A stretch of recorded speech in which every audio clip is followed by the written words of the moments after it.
Don't forget to check out and grab your copy of our 2 newly released books, Football: A Love Story and What Did Football Teach Me? These books feature over 100 stories from current and former coaches, players, executives, and entertainers from across the football landscape, describing what got them involved in the game, what they love about it, and what life lessons the game taught them. You can find your copy or order your copy from our website at footballgameplan.com/books. What we do here is go back.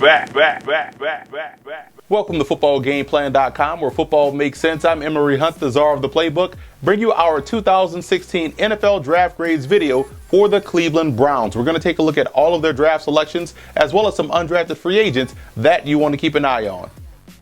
A new regime in Cleveland, ushering in a new way of thinking and going about their business. After some wheeling and dealing, the Browns finished with 13 overall picks in this year's draft and did their best to come away with guys that can help them this season. Defensive end Emmanuel Ogbah out of Oklahoma State and linebacker Joe Sherbert out of Wisconsin were highly productive players in college that strengthened the second level. Both Sean Coleman and Spencer Drango gives them quality depth along the offensive line, and Jordan Payton out of UCLA is one of many talented wideouts added to the roster. Speaking of talented wideouts added to the roster, the Browns' first pick in the draft was Corey Coleman out of Baylor, and Coleman is a legit game breaker that can work the short, intermediate, or deep passing game and still have an explosive impact. Rashard Higgins out of Colorado State was one of the most prolific college football receivers in the country. What's special about his game is his route running and his ability to track the football extremely well. Higgins also isn't afraid to sacrifice for the catch, which is something that's always a plus in my book. I'm a big fan of Seth DeVal's game. I think his game is very similar to the Kansas City Chiefs tight end Travis Kelce. I even called him the FCS version of Rob Gronkowski, but the Browns are getting a flex tight end with wide receiver skills, and DeVal seems to have a clean bill of health, so the sky's the limit for the former Princeton Tiger.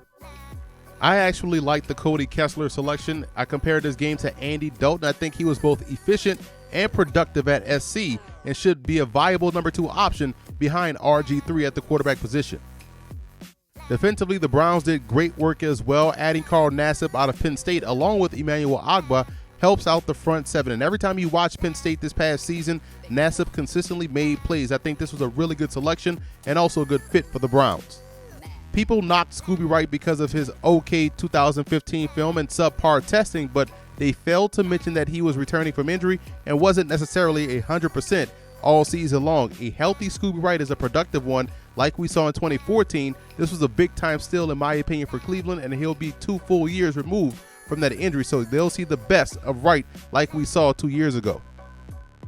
An underrated prospect coming out of the Sun Belt Conference in Trey Caldwell, the former Warhawk out of UL Monroe, has good burst and quicks along with top-notch ball skills. Caldwell takes great angles to the ball carrier, and I think he can excel as a dime defender and on special teams early on.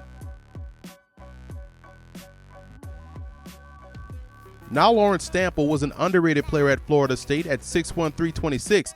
Lawrence Stample does a great job in taking on double teams while also showing the ability to collapse a pocket. I gave the Browns an A for their draft. They strengthened the defensive front seven, bolstered their receiving core, and added good depth along the offensive line. Sashi Brown and Hugh Jackson have laid a great foundation with this draft and have a lot of good pieces already on the roster to make some serious noise in 2016.